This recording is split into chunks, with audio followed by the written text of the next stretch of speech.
Bonjour à tous et bienvenue sur Crypto Signal. Aujourd'hui, on va s'intéresser principalement au sujet Tesla, c'est-à-dire Tesla qui a publié ses earnings hier soir à la fermeture du marché. Et on a eu cette nouvelle comme quoi ils avaient vendu une grande partie de leur Bitcoin. Donc on va reprendre la chronologie de tout ce qu'a fait Tesla par rapport au Bitcoin, essayer de voir comment ça peut impacter le marché ou pas. Et puis après, comme d'habitude, analyse fonda, technique et sentiments sur Bitcoin comme tous les jours.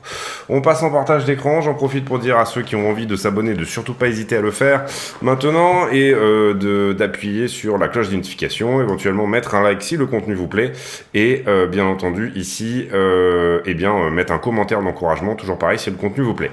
On est ici toujours donc dans cette vague haussière pour moi. Je pense que le biseau là qu'on avait qui est maintenant terminé, on peut le transformer ici en trendline, je dirais comme ceci. On va peut-être aller en 4 heures pour montrer, on va peut-être le faire d'ailleurs en 4 heures, ce sera plus précis. Ici concrètement, j'ai pas de clôture au-dessus de cette ligne jaune qui pour moi est une trend qu'on a besoin de passer pour vraiment aller aux 30 000 là tout de suite. C'est-à-dire que c'est une trend qui dure, vous le voyez, depuis le plus bas depuis le plus bas ici après l'été, enfin le deuxième plus bas après l'été. Ici on trouve une mèche là et on trouve à nouveau une nouvelle mèche là. Donc pour moi c'est un petit peu la ligne de tendance de toute cette descente qu'on a faite jusque là. La passer voudrait potentiellement vouloir dire repasser à minima sur un gros rallye haussier. Voilà.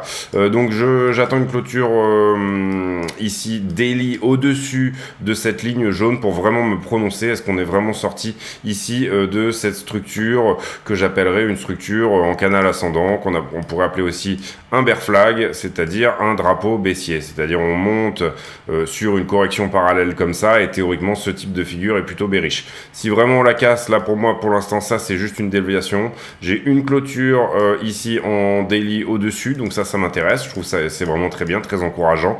Soit on réintègre cette histoire, et ça c'est pas très bon, soit ce soir on clôture au-dessus de cette ligne jaune, et là à ce moment-là je considérerais qu'on est dans une configuration graphique très intéressante pour un rebond. Vous savez que ça fait un moment que je dis moi qu'on va aller aux 30 000 potentiellement avant d'aller aux 10 000 ou quoi que ce soit. Voilà, c'est les choses que je vois. Et hier on a ce que j'appellerais une mauvaise news, un tweet qui sort juste avant les earnings de Tesla, autour de 10 heures, donc à peu près 35 minutes avant que les earnings ne sortent, et qui nous dit Tesla a vendu une bonne partie de ses assets digitaux, donc c'est Bitcoin et Dogecoin. C'est la news du jour pour moi pour le moment, donc je pense qu'on va ici aller voir un petit peu la chronologie. Personnellement, moi, comment je analyserai ce type de news? Déjà, j'irai voir sur mon graphique de news qu'est-ce qui s'est passé par rapport à Tesla. Ici, je vous en ai rajouté parce que j'avais pas forcément toute la chronologie, mais du coup, vous allez voir que ça va être sympa pour comprendre un petit peu l'histoire. Globalement, ici, on a Tesla qui achète ses BTC. Alors, c'est pas vraiment la marque est pas vraiment bonne. Elle serait plutôt ici autour des 31-32, donc c'était sur cette correction là globalement. Voilà, on a un prix d'achat autour de 31 600 pour Tesla, donc ça doit être par là, on sait pas exactement quand, bien entendu. Et là ils annoncent qu'ils ont acheté des BTC. En gros c'était en bas de cette bougie, et là le BTC prend quasiment 20% dans la journée, concrètement. Voilà, on fait une très très belle bougie haussière, ça nous envoie sur un bull run super sympa, et donc du coup ensuite ici on a ce nouveau tweet ici Tesla qui dit qu'ils acceptent désormais les paiements en BTC, donc vous pouvez acheter une Tesla avec des BTC. C'était un tweet d'Elon Musk, le marché repart bien, et ici par là à peu près, c'est pas pile poil, on a une annonce comme quoi Tesla vend 10% de ses BTC. Alors on sait pas trop pourquoi, Elon nous dit que c'est plutôt pour tester la liquidité de l'asset, etc. Bon voilà, on sait pas exactement. Ensuite on a un nouveau tweet ici, vous le voyez, c'était au début de cette grosse bougie baissière là, où Tesla nous dit on n'accepte plus le BTC parce que le BTC c'est polluant. On a également juste derrière le ban du minage en Chine qui fait d'autant plus s'écrouler le BTC. Et là on a un tweet de la part de Elon qui dit nous avons des Diamond Hands, nous ne vendrons pas nos BTC autour des 42 000. Globalement, on passe très légèrement en dessous de leur prix d'achat. Vous comprenez qu'on est à un prix d'achat autour de 31 600. Si je vous montre ici mon graphe un peu des baleines, Concrètement, ici, Tesla avait un prix d'achat voilà, autour de 31 559. Ils avaient à peu près 42 000 BTC ici, donc c'était le chiffre précédent. Là, on sait qu'ils ont vendu à peu près 75% de leur BTC. Visiblement, de la part de Elon, ils n'auraient pas vendu du tout de Dogecoin. Donc, si on dit 75% de 42 000, on est quelque part comme 31,5 et j'ai pas envie de me fatiguer là. Ça nous fait... Oula, qu'est-ce que j'ai fait là 42 moins 31,5. J'ai pas envie de faire de la... Bah oui, 10,5 bien évidemment. Donc on a ici Tesla qui est désormais à 10 500 BTC.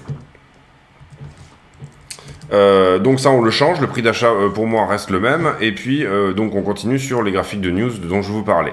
Qu'est-ce qu'on a eu d'autre comme news? Pas vraiment de news depuis de Tesla, on va dire par rapport au Bitcoin, plutôt des messages codés, on va dire des choses un petit peu bizarres. Et puis hier on a Tesla qui annonce avoir vendu donc environ 31 500 BTC en fait, si on veut être vraiment accurate ici, être précis, autant l'être jusqu'au bout. Donc ici en l'occurrence voilà 31 500 BTC, et où est-ce qu'ils ont été vendus? Si on fait le point un petit peu sur... alors je pense que je l'ai quelque part, oui voilà.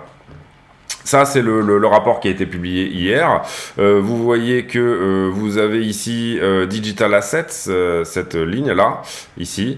Et effectivement, on voit qu'au quarter 1, ils avaient encore pour 1,2 milliard de valeur dollar de BTC. Et désormais, on n'est plus qu'à 218 millions. Donc effectivement, il y a eu vente. Tout ça n'était pas... Enfin, tout ça est effectivement marqué au bilan. La raison que nous donne Elon... c'est tout simplement de dire on avait besoin de cash parce que on avait notre si vous voulez notre usine en Chine était en train d'être construite, il y a eu un confinement et donc du coup on était vraiment pas confiant sur le cash, donc on avait besoin de cash, donc on a vendu pour 1 milliard de valeur. Au travers de cette vente, Tesla perd à peu près 106 millions de dollars, donc ils ont vendu à un prix inférieur à leur prix d'achat. On peut estimer qu'ils ont vendu autour des à peu près entre 29 500 et 30 000 dollars, quelque chose comme ça. Pardon, si on fait les maths. Qu'est-ce qui se passe globalement pour Tesla ici? Vous voyez qu'on a un ralentissement entre le Q1 et le Q2. On a quelques centaines de millions de dollars de véhicules vendus en moins. Donc ça c'est important à comprendre, c'est que malgré théoriquement un attrait pour les véhicules électriques suite théoriquement Tesla devrait exploser ici, mais ils ont des problèmes de supply chain et donc du coup on a vraiment ici un ralentissement on va dire des gains de Tesla. Par contre hier over hier vous comprenez que si on prend la stat dans l'autre sens, d'un an sur l'autre Tesla a augmenté ses ventes de 42%. Donc d'un quarter sur l'autre, d'un trimestre sur l'autre c'est pas très bon, on voit une diminution des ventes. Par contre depuis l'année dernière, depuis 2021 on voit une très nette augmentation de 42% des ventes. L'histoire du cash, de besoin de cash, je vois pas trop pourquoi Tesla aurait besoin de cash, au sens où on voit ici qu'ils ont 18 milliards en cash. Pourquoi sortir 1 milliard sur BTC alors que vous avez besoin de cash, alors que vous avez ici 18 milliards, je vois pas l'intérêt. Si ce n'est pour bidonner un peu les chiffres et avoir voilà un meilleur comment on appelle ça, un meilleur cash flow par exemple, peut-être pour bidonner un petit peu les chiffres, etc. Mais voilà, pour moi, c'est juste Elon aime bien être sur le devant de la scène. Là, en l'occurrence, le fait d'avoir vendu 75% de leur BTC correspond à faire de la grosse news. Et Elon aime bien faire parler de lui. Donc voilà, c'est pour moi ce qu'il faut en sortir. Donc globalement, il nous avait assuré en mars ne pas avoir vendu ne pas vouloir vendre de Bitcoin. Et finalement, on voit que ça a été vendu dans quelle zone, tout simplement. Si on va voir le graphe ici, et on va revenir sur le graphe, globalement, on a été vendu à peu près au mois de juin. Donc mars, avril, mai, juin, 3 mois pendant lesquels il avait dit je ne vendrai pas. Et globalement, on sait que quand le prix a touché à peu près cette zone, 30 600, ils ont probablement commencé à vendre, voilà, à distribuer sur toute cette zone-là, globalement. Comment prendre cette histoire? Soit Tesla a eu peur du FUD, enfin de tout simplement du crash Luna aussi, ça c'était le premier crash Luna. Donc ça c'est une première chose, c'est vraiment possible que Tesla ici ait eu peur de ça.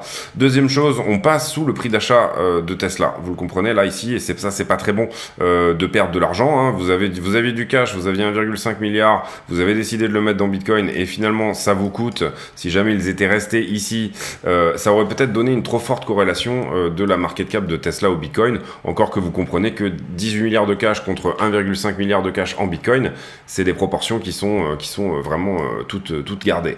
Mais globalement ici, est-ce que Tesla aurait provoqué cette dernière jambe? C'est peut-être possible. Je mettrai pas un billet là-dessus, mais moi je dirais plutôt qu'ils ont distribué tranquillement sur toute cette zone-là, ou alors qu'ils ont fait une vente over the counter à un moment donné où ils sentaient que ça sentait pas bon. Par exemple, peut-être ici. C'est-à-dire qu'ici, over the counter, ils auraient vendu autour des 29 quand BTC était encore à 32. Je peux pas exactement savoir comment ça a été vendu, etc. Par contre, ce que je peux savoir ici, c'est que tout simplement, il est possible que Tesla soit en train de racheter, on n'en sait rien, ça c'est une première chose déjà, puisque maintenant on est désormais dans le quarter 3, donc c'est une réponse qu'on aura tout simplement en octobre, quand les earnings sortiront. Et puis, qu'est-ce que je peux dire d'autre? Tout simplement que, ici, Tesla, c'est pas une très bonne nouvelle, quoi. En gros, que Tesla ait vendu ici une partie de ses assets, c'est pas quelque chose d'extrêmement boule pour Bitcoin. Est-ce que ça a provoqué, lors de leur vente, cette réaction-là sur le spot? Je sais pas. Est-ce que hier, à 10h, on a eu un mouvement énorme sur BTC hier soir? Globalement, le tweet est sorti autour des 22h. 22h, oui, ça nous a donné, oui, voilà, c'est ce que je vous ai mis d'ailleurs, je suis bête. Ici, le tweet de Tesla à 22h pile poil, donc ça nous a donné ici un passage de 23,7 jusqu'à 22,9, donc une perte de $1000. Globalement, pour l'instant, on s'inscrit dans une correction. Je pense pas que cette correction soit entièrement liée à Tesla, mais bon, vous voyez que, oui, ça a eu un impact, et oui, effectivement, quand Tesla avait acheté du Bitcoin, ça avait un impact. Quand Tesla assure d'en avoir vendu, eh bien ça a un impact aussi. Ici on va retravailler, puisqu'on n'est plus du tout dans ce biseau, on va retravailler un peu cette ligne comme étant tout simplement une ligne de tendance. Vous voyez que là pour l'instant on a fait un rebond dessus. Est-ce que ici on peut retravailler ce biseau comme étant un biseau en élargissement? Est-ce que vraiment on a quelque chose de cohérent ici? Pas plus que ça, hein. Bon là oui, on a peut-être quelque chose ici, voilà, 1, 2, 3 touches, 4, 5 touches, on va voir si c'est quelque chose qui tient un petit peu dans le temps, et si ça a du sens, mais bon, globalement ça vaut toujours le coup d'avoir des petites droites ici à court terme pour pouvoir voir un petit peu ce qui se passe. Pour moi très important, on est sorti de ce biseau violet dorénavant, pas très bon qu'on réintègre ici cette ligne blanche, c'est-à-dire le haut du flag, hein, en gros, toute cette ligne blanche qu'on voit là, donc ça c'est pas une très bonne chose. Pour l'instant on s'en extirpe, on attendra vraiment une clôture daily au-dessus de cette ligne jaune qui me paraît vraiment importante à passer pour donner un petit peu de jus pour aller éventuellement aux 30 000. La stablecoin dominance qui nous fait quoi? Qui globalement réintègre ici cette trend et fait son pullback dessus. Donc là on pourrait peut-être être dans un endroit où la stablecoin dominance nous fait un rebond, probablement jusqu'à cette résistance là. C'est tout à fait possible, c'est-à-dire un pullback sur, vous le voyez, ce triangle là. Un pullback, ça veut dire venir retoucher la droite de résistance la droite de support qui dorénavant devient la retester comme étant une résistance. Voilà. C'est plutôt bon si la stablecoin dominance descend, tape ici et redescend, c'est plutôt bon. Ça annoncerait ici par exemple, si jamais on va jusque là, un retour du Bitcoin au niveau des 17 juillet. 17 juillet, je pense qu'on était autour des 21 500 $. Voilà, qu'est-ce que ça pourrait nous dire ici? Peut-être un pullback ici, encore une fois, sur cette droite des 21 800, ou revenir éventuellement jouer avec cette droite médiane ici. Je pense plutôt ici qu'on va essayer de retester potentiellement, sortir là du coup de ce biseau, et retester potentiellement cette ligne des 21 800. C'est pas forcément une fin en soi, c'est ce qu'on va regarder avec le sentiment. On termine sur les news ici. La Banque Centrale Européenne qui augmente ses taux. Alors tout le marché pensait qu'on allait faire du 0,25. En fait, Christine Lagarde surprend un petit peu tout le monde en faisant du 0,5, c'est-à-dire la première hausse depuis 11 ans et je crois que c'est la plus grosse hausse depuis 20 ans, hein, en une fois. Et donc du coup vous le voyez par 50 points de base. Donc voilà, je pense pas que ça ait un impact du tout sur le BTC, ces histoires-là.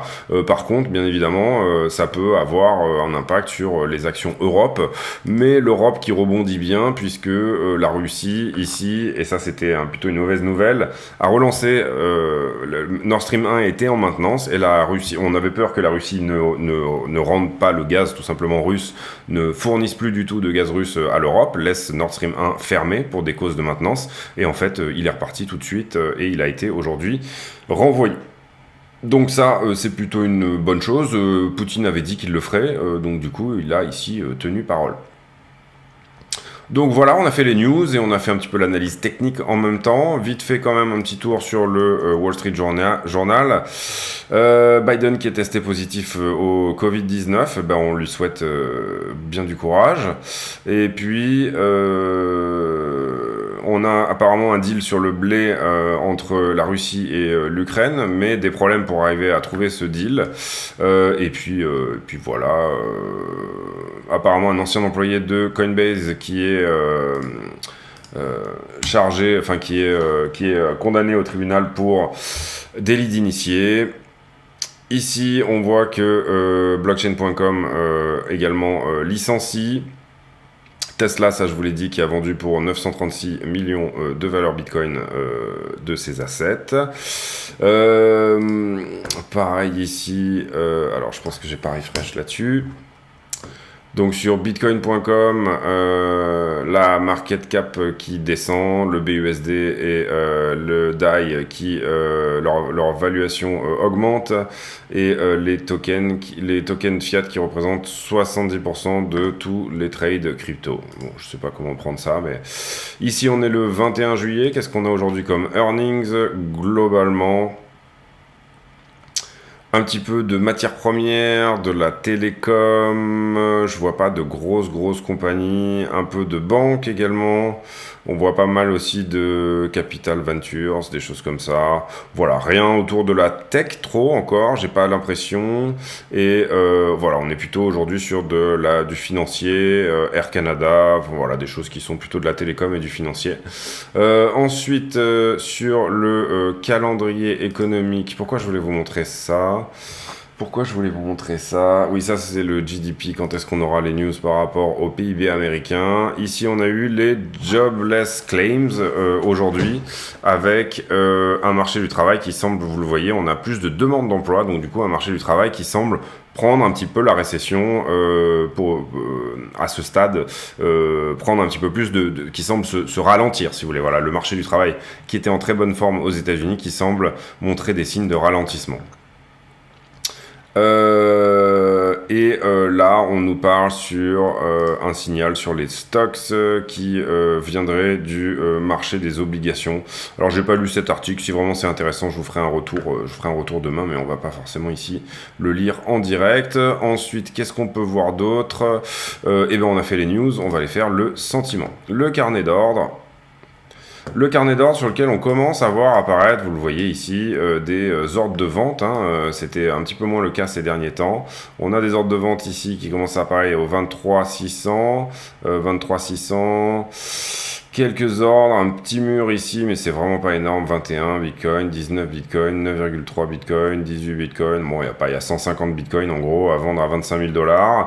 De l'achat qui se positionne en dessous, alors pas vraiment dans la zone très proche ici, vous voyez, 9 Bitcoin simplement au 22 600. Si on dip jusqu'à 21, je vous avais annoncé tout à l'heure 21 500, il n'y a pas grand chose pour nous arrêter à 21 500. 40 Bitcoin ici, voilà, c'est pas énorme. Et ici à peu près 200 Bitcoin. Globalement, le gros des ordres ici attend sous les 19 000 si on doit y aller. Les options pour demain matin qui nous donnent toujours un max pain price à 21 000. On va refresh pour être sûr, mais je pense que c'est le cas. 22 juillet. 22 juillet, on est désormais à 22 000 sur les options, avec un open interest de 23 000 bitcoins et un put call ratio qui a énormément augmenté. On a eu beaucoup d'achats de put ici qui a pas mal augmenté avec 0,98. On était à 0,80 il y a quelques jours. Donc voilà, max pain price à 22 000, c'est-à-dire l'endroit. C'est pour ça que le max pain price augmente. Si on a plus de put, le prix où tout le monde se fait arracher la tête augmente. Et on a un max pain price qui est désormais à 22 000 $. Donc des bonnes chances, puisqu'on est proche du prix là, de terminer ici demain matin autour des 22 000 $.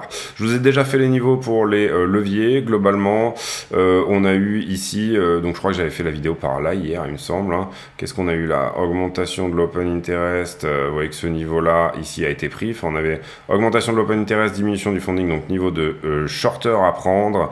Ici, même chose, hein, exactement la même chose. Très gros trade ici, vous le voyez, qui carrément fait plonger le funding en bas. Globalement, j'ai aussi une diminution de l'attrait au spot ici. Hein, c'est ça qui fait, en fait, la demande au spot s'essouffle un petit peu. C'est ça qui crée ce retracement. Donc, on aurait envie de voir des signes qu'elle revient. Et vous voyez que c'est un petit peu le cas ici. On va du coup faire une analyse de momentum un petit peu sur la demande au spot sur BTC. Ici, on vient de prendre ce niveau que je vous avais mis. Est-ce que à l'instant T, on a des gros shorts qui sont ouverts? Oui, vous voyez le funding là ici qui plonge, etc. Donc, on pourra remettre un niveau de short à prendre ici également. Donc par rapport à là où on est le prix, d'IP à 22 500, on a des choses à prendre sur toute la descente. Hein. On a encore une fois, on a des choses à prendre jusqu'aux 19 000 $. C'est pas du tout le problème ici que de faire un dip à 19 000 $. Enfin, il y a de la liquidité. On a de la liquidité également au-dessus. Donc voilà, ici se prononcer sur est-ce qu'on va en haut, est-ce qu'on va en bas, vous le comprenez, est assez compliqué. Pour moi, on n'a pas fini ce mouvement baissier, mais c'est quelque chose qu'on va regarder et essayer d'étayer en allant voir iBlock. iBlock, vous voyez qu'on a quand même nettoyé pas mal de positions ici en levier. Au niveau des longueurs, on avait 10 milliards de longueurs au-dessus et désormais on est plutôt à 5. Si vraiment on veut prendre énormément de liquidité, vous voyez qu'il y a une zone très dense là ici sur tout ça. Donc globalement, iBlock pointe plutôt vers les 21 500 également. Et ici, Kingfisher, sur lequel on va rafraîchir pour voir un petit peu ce qui se passe. Et on va aller voir ça. On va faire un petit point sur la baleine aussi, j'ai fait 2 vidéos dessus, donc il y a du nouveau, donc on va vite fait aller faire un point là-dessus. Globalement, Kingfisher qui nous dit, bon bah ça y est, on a nettoyé pas mal de choses, si jamais vraiment on devait aller plus loin, il pointe également, il pointe pour le coup plutôt vers les 19, voilà le point dont je vous parle depuis désormais une bonne semaine. Donc voilà, mitigé là-dessus, sincèrement, assez peu de choses à dire. Notre ami la baleine qui finalement a bougé tous ses BTC d'un portefeuille à un autre, très bizarrement, en passant par potentiellement un portefeuille Coinbase. Qu'est-ce que ça veut dire? Eh bien, soit c'est de la manipulation on-chain, encore que quand je vais sur Glassnode, vous comprenez que là, c'est les 80 000 BTC. Ici, le retour sur les exchanges. Là, on parle du nombre de Bitcoin sur les exchanges. Ici, c'est les 80 000 BTC de Luna qui reviennent sur les exchanges, qui étaient probablement sur un cold wallet et qui sont passés au market maker de manière à éviter le dump de Luna, ce qui n'arrive pas, mais vous voyez que c'est tout à fait le cas. Et ensuite, ils en ressortent, puisque toute cette jambe, on va dire, de Bitcoin a été plus ou moins nettoyé, on va dire. Ici, oui, j'ai un retour des bitcoins sur les exchanges, mais j'ai pas 132 000 BTC là. Je vois pas 132 000 BTC ici qui font le mouvement. Alors, est-ce que Glassnode, pour éviter un pic de on rentre, on sort, a corrigé via son algorithme cette histoire-là en disant bah finalement c'est rentré, sorti des exchanges, donc sur la journée ça ne donne rien? C'est tout à fait possible. Pourquoi ici passer d'une adresse à une autre plus de 4 milliards de dollars? Vous le voyez, ça c'était l'ancienne adresse, je crois. Non, ça c'était le portefeuille wallet par lequel est passé. Sincèrement, j'en ai aucune idée. Est-ce qu'il y a un cash and carry derrière? Est-ce qu'il y a une idée? Est-ce qu'il y a quelque chose? Est-ce que la totalité de ces 132 000 BTC sont désormais sur Coinbase, ce qui m'étonnerait fortement? Faut quand même pas être con pour mettre 3 milliards sur Coinbase. Est-ce que ce portefeuille appartient à Coinbase? Ça c'est vraiment plutôt du coup, maintenant que tout est passé dessus, une question que je me pose, puisque il est possible que Coinbase ici fasse tout simplement à la fois du wash trading, mais à la fois également comment dire cette possibilité que Coinbase change tout simplement, varie de temps en temps voilà les portefeuilles et efface les historiques tout simplement des anciens portefeuille, puisque là, l'ancienne adresse, du coup, vous comprendrez qu'on a un historique totalement différent. Donc peut-être que cette manip ici correspond tout simplement à effacer la totalité de l'historique de ce qu'on avait avant. Donc voilà, peut-être, potentiellement. En tout cas, très particulier ce mouvement, vraiment très bizarre. 133 000 BTC qui bougent d'un wallet à un autre en passant par Coinbase. Je trouve ça quand même suffisamment suspect pour le noter. À partir de là, on a fait le tour de toute la question, je pense. C'est-à-dire qu'on a fait, on a parlé de Tesla, on a parlé ici de pas mal de choses. Un petit point sur Ethereum peut-être rapidement. Alors Ethereum BTC, où est-ce qu'on en est? Je vous avais dit qu'on allait probablement pullbacker. Ethereum BTC, on va se mettre en daily, parce que je comprends même plus mes charts ici. Ben voilà, on a eu notre pullback. Vous voyez, je vous avais dit, regardez, il y a 2 jours. Je vous ai dit, on est rejeté par ça, on va probablement rebondir là-dessus. Bravo à ceux qui ont pris ce trade, parce que je l'avais annoncé ici, moi, hein, donc ça fait 3-4 jours. Je ne l'ai pas pris personnellement, mais bravo à ceux qui ont pris ce trade. Les trades Ethereum contre BTC sont vraiment assez lisibles. Ici, on a notre target qui a été atteinte sur Ethereum USD. Prochaine target ici, les 1775. On aura ça à passer avant, qui se trouve au 1699. Vous savez que pour moi, on a des bonnes chances pour Ethereum ici de monter jusqu'à 1900.